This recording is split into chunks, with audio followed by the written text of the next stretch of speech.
ਜਦੋਂ ਕਿਸੇ ਬਾਪ ਦਾ, ਪਿਤਾ ਦਾ, ਪਿਓ ਦਾ ਨੌਜਵਾਨ ਪੁੱਤ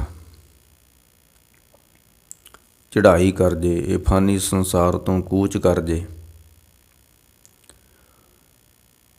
ਅਤੇ ਬਾਪ ਵਾਸਤੇ ਦੁਨੀਆ ਮੁੱਕ ਜਾਂਦੀ, ਉਹਦੇ ਵਾਸਤੇ ਦੁਨੀਆ ਹਨੇਰਾ ਹੋ ਜਾਂਦੀ ਹੈ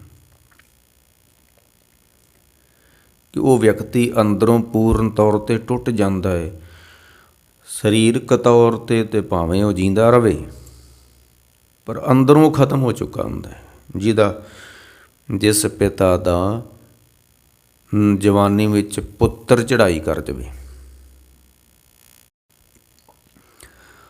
ਕਲਗੀਧਰ ਗੁਰੂ ਗੋਬਿੰਦ ਸਿੰਘ ਸੱਚੇ ਪਾਤਸ਼ਾਹ ਜੀ ਦਾ ਹੌਸਲਾ ਦੇਖਿਓ ਜੇ। ਜਦੋਂ ਗੁਰੂ ਗੋਬਿੰਦ ਸਿੰਘ ਦੇ 4 ਪੁੱਤਰਾਂ ਵਿੱਚੋਂ ਇੱਕ ਵੀ ਨਹੀਂ ਰਿਹਾ, ਹੋ ਸਕਦਾ ਲੋਕਾਂ ਨੇ ਸੋਚਿਆ ਹੋਵੇ ਵੀ ਗੁਰੂ ਗੋਬਿੰਦ ਸਿੰਘ ਸੱਚੇ ਪਾਤਸ਼ਾਹ ਵੀ ਅੰਦਰੋਂ ਟੁੱਟ ਗਏ ਹੋਣੇ ਆ, ਅਤੇ ਅੰਦਰੋਂ ਉਹ ਦੁਖਿਆਰੇ ਹੋਏ ਹੋਣਗੇ, ਦੁਖੀ ਹੋਏ ਹੋਣਗੇ, ਅਤੇ ਸਮੇਂ ਦੀ ਹਕੂਮਤ ਵੀ ਸੋਚਦੀ ਹੋਊਗੀ ਵੀ ਹੁਣ ਤਾਂ ਗੁਰੂ ਗੋਬਿੰਦ ਸਿੰਘ ਸਾਡੇ ਨਾਲ ਲੜਨ ਦਾ ਹੌਸਲਾ ਨਹੀਂ ਕਰਨਗੇ। 4 ਪੁੱਤਰਾਂ ਵਿੱਚੋਂ ਇੱਕ ਨਹੀਂ ਰਿਹਾ, ਤਾਂ ਜਿਸ ਬਾਪ ਦਾ ਕੋਈ ਪੁੱਤ ਨਾ ਰਹੇ ਉਹਦੇ ਵਾਸਤੇ ਤਾਂ ਦੁਨੀਆ 'ਤੇ ਹਨੇਰਾ ਹੋ ਜਾਂਦਾ ਹੈ, ਹਨੇਰਾ ਛਾ ਜਾਂਦਾ ਹੈ ਦੁਨੀਆ ਦੀ ਤਾਂ। ਪਰ ਦੇਖਿਓ ਧੰਨ ਗੁਰੂ ਗੋਬਿੰਦ ਸੱਚੇ ਪਾਤਸ਼ਾਹ ਮਹਾਰਾਜ ਜੀ ਦਾ ਹੌਸਲਾ, ਬੜੇ ਹੌਸਲੇ ਦੇ ਨਾਲ ਕਲਗੀਧਰ ਜੀ ਸਮੇਂ ਦੇ ਬਾਦਸ਼ਾਹ ਨੂੰ ਇੱਕ ਗੱਲ ਲਿਖਦੇ ਨੇ। ਸਮੇਂ ਦਾ ਬਾਦਸ਼ਾਹ ਔਰੰਗਜ਼ੇਬ ਇਹੀ ਸੋਚਦਾ ਹੋਏਗਾ ਵੀ ਗੁਰੂ ਗੋਬਿੰਦ ਸਿੰਘ ਤਾਂ ਹੁਣ ਬੜੀ ਥੱਲੇ ਚਲ ਗਏ ਹੋਣਗੇ, ਕਿਉਂਕਿ ਕਲਗੀਧਰ ਨੇ ਲਿਖਿਆ ਸੀ, ਮੈਂ ਬੜੀ ਬੁਲੰਦੀ ਸੇ ਗੁਜ਼ਰਾ।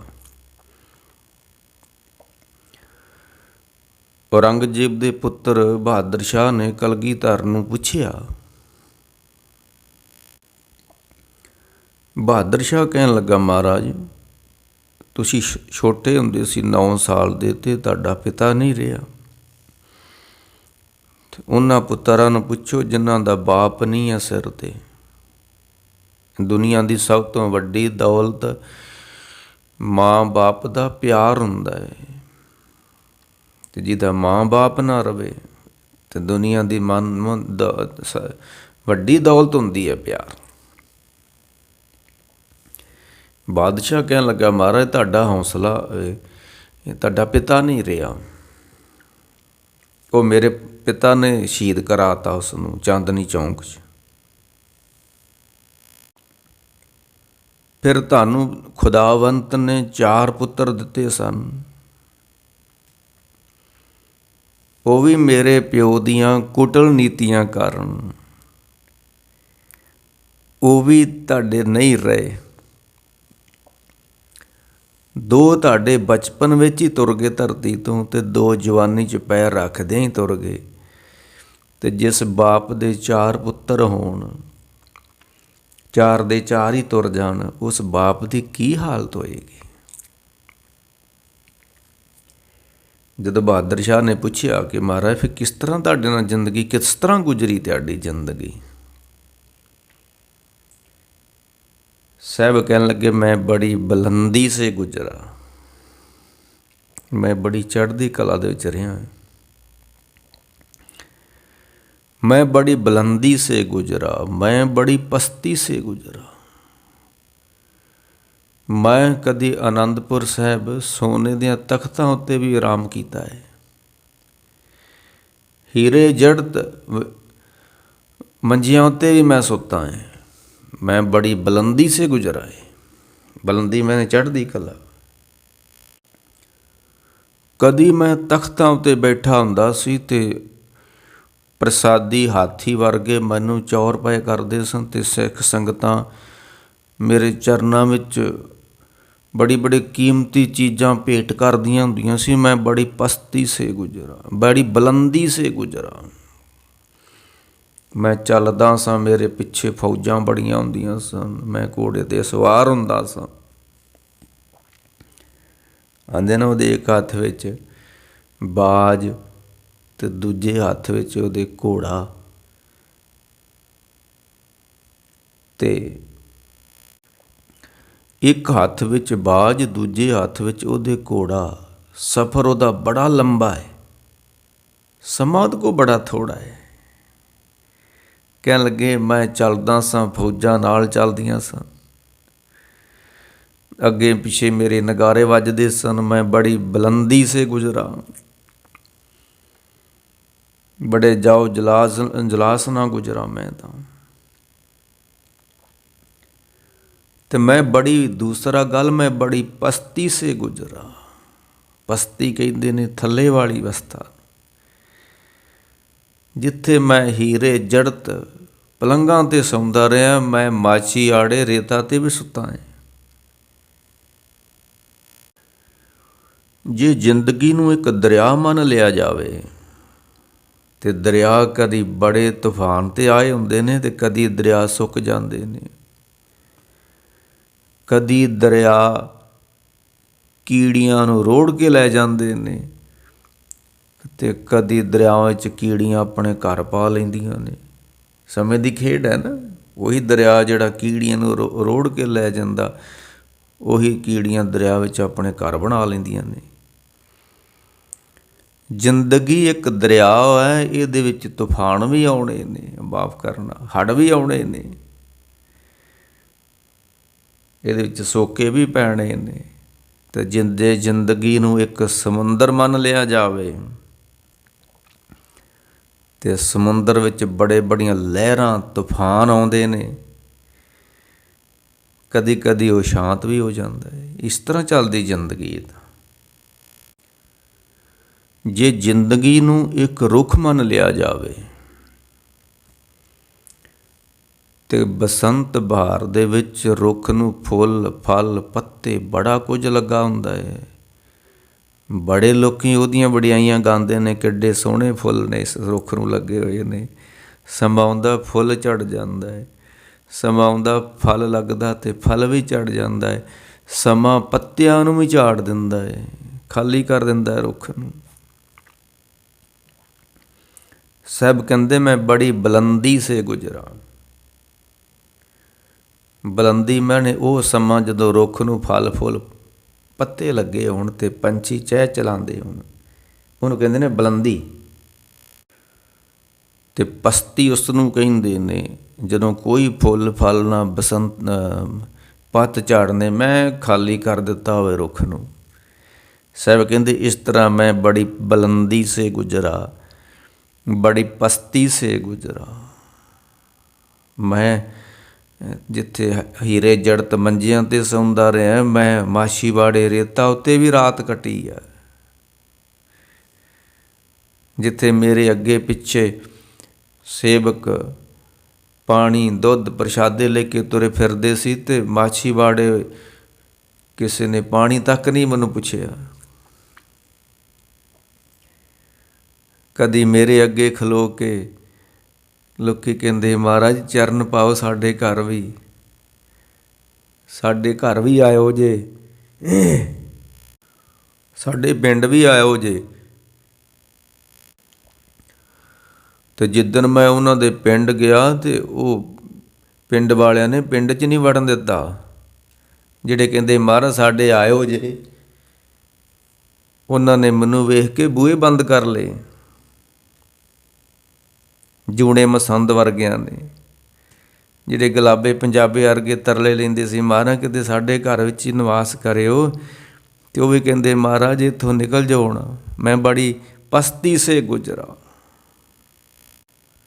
ਪਰ ਜਹਾਂ ਸੇ ਵੀ ਗੁਜ਼ਰਾ, ਜੇ ਉਹ ਹੀਰੇ ਜੜਤ ਪਲੰਘ ਸੀ, ਉੱਥੇ ਮੈਂ ਬੜੀ ਫਿਕਰੀ ਦੀ ਨੀਂਦ ਸੁੱਤਾ ਹੋਇਆ ਸਾਂ। ਇਹ ਨਹੀਂ ਜਿੱਦਣ ਮੈਂ ਮਾਛੀਵਾੜਿਆਂ ਅਤੇ ਮੈਨੂੰ ਨੀਂਦ ਨਹੀਂ ਸੀ ਆਉਣ ਦਈ। ਆਹ ਛੋਟੀ ਜਿਹੀ ਕੋਈ ਗੱਲ ਜ਼ਿੰਦਗੀ ਵਿੱਚ ਆ ਜਾਵੇ, ਬੰਦੇ ਨੂੰ ਨੀਂਦ ਨਹੀਂ ਆਉਂਦੀ। ਅਤੇ ਕਲਗੀਧਰ ਬੇਪਰਵਾਹ ਸੁੱਤੇ ਹੋਏ ਨੇ ਮਾਛੀਵਾੜੇ। ਉਹ ਰਾਗੀ ਸਾਧੂ ਸਿੰਘ ਹੋਰਾਂ ਨੇ ਗੀਤ ਨਹੀਂ ਸੀ ਗਾਇਆ, ਸੌ ਕੌਣ ਰਿਹਾ ਰੋੜਾਂ ਤੇ, ਸੌ ਕੌਣ ਰਿਹਾ ਰੋੜਾਂ ਤੇ। ਇਹ ਰੋੜਾਂ ਤੇ ਕੌਣ ਸੁੱਤਾ ਹੈ? ਰੋੜਾਂ ਤੇ ਨੀਂਦ ਆਉਂਦੀ ਹੈ। ਜ਼ਿੰਦਗੀ ਵਿੱਚ ਥੋੜ੍ਹਾ ਜਿਹਾ ਕੋਈ ਦੁੱਖ ਆ ਜੇ ਨੀਂਦ ਆਉਂਦੀ ਆ। ਅਤੇ ਏਡੇ ਵੱਡੇ ਦੁੱਖਾਂ ਦੇ ਵਿੱਚੋਂ ਗੁਜ਼ਰਦਿਆਂ ਹੋਇਆਂ ਅਤੇ ਰੋੜਾਂ ਉੱਤੇ ਸੁੱਤਾ ਹੋਇਆ ਕੋਈ। ਨੀਂਦ ਕਿਵੇਂ ਆ ਗਈ ਰੋੜਾਂ ਉੱਤੇ? ਇੰਨੇ ਦੁੱਖ ਹੁੰਦਿਆਂ ਹੋਇਆਂ ਨੀਂਦ ਕਿਵੇਂ ਆ ਗਈ ਆ? ਸੌ ਕੌਣ ਰਿਹਾ ਰੋੜਾਂ ਤੇ, ਕੌਣ ਸੁੱਤਾ ਹੋਇਆ ਹੈ? ਵੇਖਣ ਵਾਲੇ ਨੇ ਜਦੋਂ ਵੇਖਿਆ ਕਹਿਣਗੇ ਇਹ ਤਾਂ ਕੋਈ ਬੇਪਰਵਾਹ ਸੁੱਤਾ ਹੋਇਆ ਹੈ। ਸੌ ਕੌਣ ਰਿਹਾ ਰੋੜਾਂ ਤੇ, ਕੋਈ ਬੇਪਰਵਾਹ ਜਾਪੇ। ਨੀਂਦਾਂ ਬੇਪਰਵਾਹ ਲੋਕਾਂ ਨੂੰ ਆਉਂਦੀਆਂ ਨੇ। ਚਿੰਤਾ ਵਿੱਚ ਗਰਸੇ ਨੂੰ ਨੀਂਦ ਕਿੱਥੇ ਆਉਂਦੀ ਹੈ? ਵੇਖਣ ਵਾਲੇ ਨੇ ਵੇਖਿਆ ਵੀ ਕੌਣ ਸੁੱਤਾ ਹੈ, ਉਹਨੇ ਕਿਹਾ ਇਹ ਤੇ ਕੋਈ ਬੇਪਰਵਾਹ ਜਾਪੇ। ਦੁਨੀਆ ਦਾ ਵਾਲੀ ਹੈ, ਕੋਈ ਸ਼ਹਿਨਸ਼ਾਹ ਜਾਪੇ। ਅਤੇ ਜਦੋਂ ਕਿਸੇ ਨੇ ਤੱਕਿਆ ਕਲਗੀਧਰ ਨੂੰ, ਮਾਛੀਵਾੜੇ ਜੰਡ ਦੇ ਥੱਲੇ ਪਿਆ ਹੋਇਆ ਨੂੰ, ਅਤੇ ਉਹਨੇ ਸੋਚਿਆ ਵੀ ਇਹ ਤਾਂ ਬੜੇ ਦਿਨ ਹੋ ਗਏ ਇਹਨੂੰ ਸੁੱਤਾ ਨਹੀਂ ਸੀ। ਅਤੇ ਉਹ ਹਵਾ ਨੂੰ ਕਹਿੰਦਾ, ਐ ਹਵਾਵਾਂ, ਹਵਾ ਤੇਜ਼ੀ ਨਾਲ ਨਾ ਚੱਲੀ ਅਤੇ ਖੜਾਕ ਨਾ ਕਰੀ। ਇਹ ਬੜੇ ਦਿਨਾਂ ਬਾਅਦ ਅੱਜ ਇਹ ਸੁੱਤੇ ਨੇ ਬੇਪਰਵਾਹ। ਮਤਾ ਨੀਂਦ ਖੁੱਲ੍ਹ ਜਾਵੇ। ਇਹ ਬੇਪਰਵਾਹ ਦੀ ਨੀਂਦ ਨੂੰ ਤੂੰ ਨਾ ਕਿਤੇ ਤੋੜ ਦੇਈਂ। ਇਹ ਬੇਪਰਵਾਹ ਸੁੱਤੇ ਉਹ ਪਏ ਨੇ ਅਤੇ ਤੂੰ ਕਿਤੇ ਗੁਸਤਾਖੀ ਨਾ ਕਰੀਂ। ਤੂੰ ਤੇਜ਼ ਨਾ ਚੱਲੀ, ਤੂੰ ਖੜਕਾ ਨਾ ਕਰੀਂ। ਇਹ ਨਾ ਕਿਤੇ ਤੈਨੂੰ ਕੁਝ ਹੋ ਜੇ। ਇਹ ਬੇਪਰਵਾਹ ਸੁੱਤਾ ਹੋਇਆ ਹੈ ਅਤੇ ਤੈਨੂੰ ਕੋਈ ਸਰਾਫ ਦੇ ਦੇ ਬੇਪਰਵਾਹ। ਕਹਿਣ ਲੱਗੇ ਮੈਂ ਬੜੀ ਪਸਤੀ ਸੇ ਗੁਜ਼ਰਾ। ਮੈਂ ਮਾਛੀਵਾੜੇ ਦੀ ਹਾਲਤ ਮੇਰੀ ਦੇਖਿਓ ਜੇ, ਅਤੇ ਮੇਰੇ ਆਨੰਦਪੁਰ ਨੂੰ ਦੇਖਿਓ ਜੇ।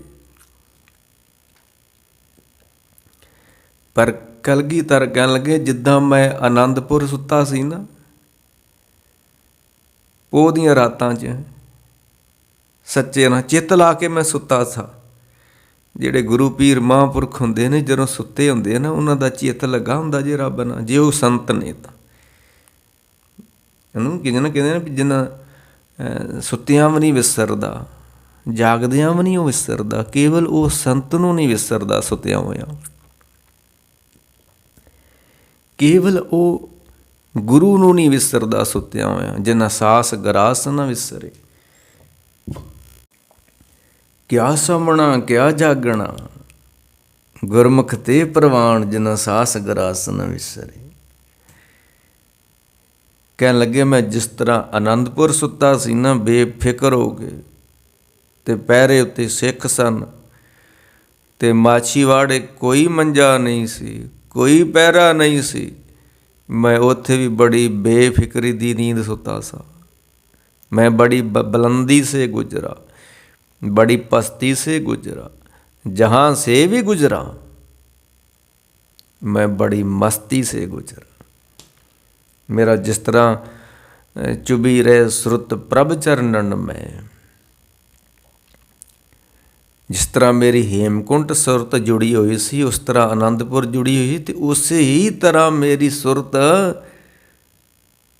माछीवाड़े दे जंगल बियाबान विच जुड़ी हुई सी। मैं बड़ी पस्ती से गुजरा, बड़ी मस्ती से गुजरा, जहाँ से भी गुजरा। बादशाह ने कहा महाराज ਤੁਹਾਡੀ ਜ਼ਿੰਦਗੀ ਕਿਸ ਤਰ੍ਹਾਂ ਗੁਜ਼ਰੀ ਹੈ? ਅੱਜ ਸਾਡੀ ਤਾਂ ਵੇਖੋ ਦੁੱਖਾਂ ਨਾਲ ਗੁਜ਼ਰ ਰਹੀ ਹੈ। ਛੋਟੀ ਛੋਟੀ ਗੱਲਾਂ ਸਾਨੂੰ ਵੱਡਾ ਵੱਡਾ ਦੁੱਖ ਦੇ ਜਾਂਦੀਆਂ ਨੇ। ਸਾਹਿਬ ਕਹਿੰਦੇ ਮੈਂ ਬੜੀ ਮਸਤੀ ਸੇ ਗੁਜ਼ਰਾਂ। ਅਤੇ ਸਮੇਂ ਦੇ ਬਾਦਸ਼ਾਹ ਔਰੰਗਜ਼ੇਬ ਨੂੰ ਕਲਗੀਧਰ ਬੜੇ ਹੌਸਲੇ, 4 ਪੁੱਤਰਾਂ ਦੀ ਕੁਰਬਾਨੀ ਤੋਂ ਬਾਅਦ, ਜਦੋਂ 4 ਵਿੱਚੋਂ ਇੱਕ ਵੀ ਨਹੀਂ ਕੋਲ ਨਹੀਂ ਹੈ, ਆਪਣੇ ਪਿਤਾ ਦਾ ਵਸਾਇਆ ਹੋਇਆ ਆਨੰਦਪੁਰ ਵੀ ਕੋਲ ਨਹੀਂ ਹੈ, ਆਨੰਦਪੁਰ ਦੇ ਤਖਤ 'ਤੇ ਕਿਲ੍ਹੇ ਵੀ ਕੋਲ ਨਹੀਂ ਹੈ, ਦੀਨੇ ਕਾਂਗੜ ਦੇ ਲਾਗੇ ਭਾਈ ਦਿਆਲਪੁਰਾ ਭਾਈ ਕੇ ਪਿੰਡ 'ਚ ਬੈਠੇ ਹੋਏ ਨੇ ਕਲਗੀਧਰ। ਇਹ ਦੀਨੇ ਕਾਂਗੜ ਤੋਂ ਕੋਈ 5-4 ਕਿਲੋਮੀਟਰ ਅੱਗੇ ਆ ਦਿਆਲਪੁਰਾ ਭਾਈ ਕਾ। ਉੱਥੇ ਇੱਕ ਰੁੱਖ ਦੇ ਥੱਲੇ ਬੈਠੇ ਹੋਏ ਉਸ ਸਮੇਂ ਦੇ ਬਾਦਸ਼ਾਹ ਨੂੰ ਲਿਖ ਰਹੇ ਨੇ ਕੁਝ। ਕਹਿਣ ਲੱਗੇ ਦੁਨੀਆ ਵੀ ਸੋਚਦੀ ਹੋਊਗੀ ਕਲਗੀਧਰ ਦੇ 4 ਪੁੱਤਰ ਸੀ, ਇੱਕ ਨਹੀਂ ਰਿਹਾ ਤੇ ਅੰਦਰੋਂ ਟੁੱਟ ਗਏ ਹੋਣਗੇ। ਤੇ ਗੱਲ ਵੀ ਠੀਕ ਵਾ, ਪਰ ਕਲਗੀਧਰ ਬੜੇ ਹੌਸਲੇ ਨਾਲ ਬੜੀ ਬੁਲੰਦੀ ਨਾਲ ਲਿਖਦੇ ਨੇ। ਚਿਹਾ ਸੁਧ ਕੇ ਚੂੰ ਬਚਗਾ, ਕੀ ਹੋਇਆ ਮੇਰੇ 4 ਪੁੱਤਰ ਕੁਸਤਾ ਮਾਰ ਦਿੱਤੇ ਗਏ। ਬਾਦਸ਼ਾਹ ਤੂੰ ਬੜਾ ਖੁਸ਼ ਹੁੰਦਾ ਹੋਏਗਾ, ਕਲਗੀਧਰ ਦੇ 4 ਪੁੱਤਰ ਸੀ, ਮੈਂ ਕੁਸਤਾ ਕਰ ਦਿੱਤੇ ਨੇ, ਖਤਮ ਕਰ ਦਿੱਤੇ ਨੇ। ਤੇ ਕਲਗੀਧਰ ਦਾ ਮੇਰਾ ਹੌਸਲਾ ਟੁੱਟ ਗਿਆ ਹੋਊਗਾ, ਤੂੰ ਸੋਚਦਾ ਹੋਏਗਾ। ਜਿਆ ਸੁਧ ਕੇ ਚੂੰ ਬਚਗਾ ਕੁਸਤਾ 4 ਪੁੱਤਰ ਮਾਰੇ ਮੇਰੇ ਤੋਂ, ਕਿ ਬਾਕੀ ਬੇਮਾਦਸਤ ਪੈਚੀਦਾ ਮਾਰ। ਜੋ ਬਾਕੀ ਬਚਿਆ ਹੈ, ਕਿਉਂਕਿ ਗੁਰੂ ਪੀਰ ਜਿਹੜੇ ਹੁੰਦੇ ਨੇ ਉਹ ਪਰਿਵਾਰ ਦੇ ਨਹੀਂ ਹੁੰਦੇ। ਅਸੀਂ ਮੋਹ ਅਧੀਨ ਹੁੰਦੇ ਹਾਂ, ਪਰ ਗੁਰੂ ਪੀਰ ਦਾ ਜਿਹੜਾ ਅਸਲੀ ਪਰਿਵਾਰ ਹੁੰਦਾ ਹੈ ਉਹਦੇ ਚੇਲੇ ਹੁੰਦੇ ਨੇ। ਉਹ ਧਰਤੀ 'ਤੇ ਧਰਮ ਚਲਾਉਣ, ਉਹ ਪਰਿਵਾਰ ਨੂੰ ਚਲਾਉਣ ਨਹੀਂ ਆਇਆ। ਅਸੀਂ ਪਰਿਵਾਰ ਨੂੰ ਚਲਾਉਣ ਆਏ ਹਾਂ, ਉਹ ਨਹੀਂ। ਉਹ ਧਰਮ ਚਲਾਵਣ ਦੁਸ਼ਟ ਉਬਾਰਨ, ਉਹਦੇ ਧਰਮ ਚਲਾਉਣ ਆਏ ਨੇ। ਕਹਿਣ ਲੱਗੇ ਕੋਈ ਗੱਲ ਨਹੀਂ, ਤੂੰ ਮੇਰੇ 4 ਪੁੱਤਰਾਂ ਨੂੰ ਮਾਰ ਦਿੱਤਾ, ਕੋਈ ਗੱਲ ਨਹੀਂ, ਕੁਸਤਾ 4 ਸ਼ਹੀਦ ਕਰਦੇ ਮੇਰੇ 4 ਪੁੱਤਰ। ਆਵੇ ਆਹ ਖਾਲਸਾ ਮੇਰਾ ਹੀ ਤੇ ਪੁੱਤ ਵਾ, ਮੈਂ ਆਹ ਬਣਾਉਣ ਆਇਆ ਸੀ, ਮੈਂ ਉਹ ਪੁੱਤ ਨਹੀਂ ਬਣਾਉਣ ਆਇਆ। ਤੇ ਆਹ ਵੇਖ ਮੇਰੇ ਕਿੰਨੇ ਜੀਂਦੇ ਫਿਰਦੇ ਨੇ। ਤੇ ਇਹ ਪੁੱਤ ਜਿਹੜਾ ਮੇਰਾ ਖਾਲਸਾ ਪੁੱਤ ਹੈ ਜਿਹੜਾ, ਇਹ ਹਮੇਸ਼ਾ ਜੀਂਦਾ ਰਹੇਗਾ। ਉਹ ਤਾਂ 4 ਸੀ ਤੇ 4 ਹੀ ਗਏ, ਸ਼ਹੀਦ ਹੋ ਗਏ। ਪਰ ਮੇਰਾ ਜਿਹੜਾ ਅਸਲੀ ਪੁੱਤ ਵਾ, ਇਹ ਮੇਰਾ ਖਾਲਸਾ ਪੁੱਤ ਹੈ। ਤਾਈਓ ਤੇ ਕਲਗੀਧਰ ਨੇ ਕਿਹਾ ਸੀ, ਜਦੋਂ ਮਾਤਾ ਸੁੰਦਰ ਕੌਰ ਜੀ ਨੇ ਦਿੱਲੀ ਤੋਂ ਆਣ ਕੇ ਜਦੋਂ ਕਲਗੀਧਰ ਸਾਬੋ ਕੀ ਤਲਵੰਡੀ ਬੈਠੇ ਹੋਏ ਨੇ, ਪੁੱਛਦੇ ਨੇ ਪੁੱਤਰ ਕਿੱਥੇ ਹੈ। ਮਾਂ ਮਾਵੜ ਉਹਦੇ ਪੁੱਤ ਨੇ, ਉਹਨੇ ਪਾਲੇ ਨੇ, ਉਹਨੇ ਆਪਣੀ ਛਾਤੀ ਨਾਲ ਲਾ ਕੇ ਰੱਖਿਆ ਹੈ। ਤੇ ਪੁੱਤਰ ਵੀ ਹੀਰਿਆਂ ਤੋਂ ਵੱਧ ਕੀਮਤੀ ਨੇ, ਕੋਈ ਆਮ ਪੁੱਤਰ ਤਾਂ ਹੈ ਹੀ ਨਹੀਂ ਆ ਉਹ। ਤੇ ਮਾਤਾ ਜੀ ਪੁੱਛਦੇ ਨੇ ਧੰਨ ਗੁਰੂ ਗੋਬਿੰਦ ਸਿੰਘ ਦੇ ਮਹਿਲ, ਮੇਰੇ ਪੁੱਤਰ ਕਿੱਥੇ ਜੇ। ਕਲਗੀਧਰ ਨੇ ਆਖਿਆ ਤੈਨੂੰ ਦਿਖੇ ਨਹੀਂ ਪੁੱਤਰ, ਆਹ ਪੁੱਤਰ ਮੇਰੇ ਸਾਹਮਣੇ ਹੀ ਬੈਠੇ ਹੋਏ ਨੇ। ਕਹਿ ਲੱਗੇ ਇਹਨਾਂ 'ਚ ਅਜੀਤ ਸਿੰਘ ਤਾਂ ਕੋਈ ਦਿਖਦਾ ਨਹੀਂ ਹੈ, ਨਾ ਜੁਝਾਰ ਸਿੰਘ ਹੈ, ਦਿਖਦੇ ਨਹੀਂ ਹੈ। ਸਾਹਿਬ ਕਹਿੰਦੇ ਨਹੀਂ ਨਹੀਂ ਨਹੀਂ, ਇਨ ਪੁੱਤਰਨ ਕੇ ਸੀਸ ਪਰ ਵਾਰ ਦੀਏ ਸੁਤ 4 ਮੂਏ ਤੋ ਕਿਆ ਪਿਆ। ਉਹ ਮੋਏ ਤਾਂ ਫੇਰ ਕੀ ਹੋ ਗਿਆ। ਇੱਕ ਪਿਤਾ ਇਸ ਤਰ੍ਹਾਂ ਲਿਖ ਸਕਦਾ, ਇੱਕ ਪਿਤਾ ਇਸ ਤਰ੍ਹਾਂ ਕਹਿ ਸਕਦਾ ਮੇਰੇ 4 ਪੁੱਤਰ ਸੀ, ਉਹ ਨਹੀਂ ਰਹੇ ਤੇ ਫੇਰ ਕੀ ਹੋ ਗਿਆ। 4 ਮੂਏ ਤੋ ਕਿਆ ਪਿਆ, ਕੀ ਹੋ ਗਿਆ। ਜੀਵਤ ਕਈ ਹਜ਼ਾਰ, ਜੀਵਤ ਕਈ ਹਜ਼ਾਰ। 4 ਦੀ ਥਾਂ 'ਤੇ 4 ਰੁਪਈਏ ਗਵਾਚ ਜਾਣ ਤੇ ਬੰਦਾ ਦੁੱਖ ਮਨਾਉਂਦਾ, ਤੇ 4 ਰੁਪਈਏ ਗਵਾਚ ਜਾਣ ਤੇ ਦੁੱਖ ਹੁੰਦਾ। ਜੇ ਬੰਦੇ ਨੂੰ 1000 ਰੁਪਈਆ ਲੱਭ ਜਾਵੇ ਫਿਰ ਚਾਹੁੰਦਾ ਦੁੱਖ ਮਨਾਏਗਾ ਉਹ ਮੇਰੇ 4 ਰੁਪਈਏ ਗਵਾਚ ਗਏ ਸੀ।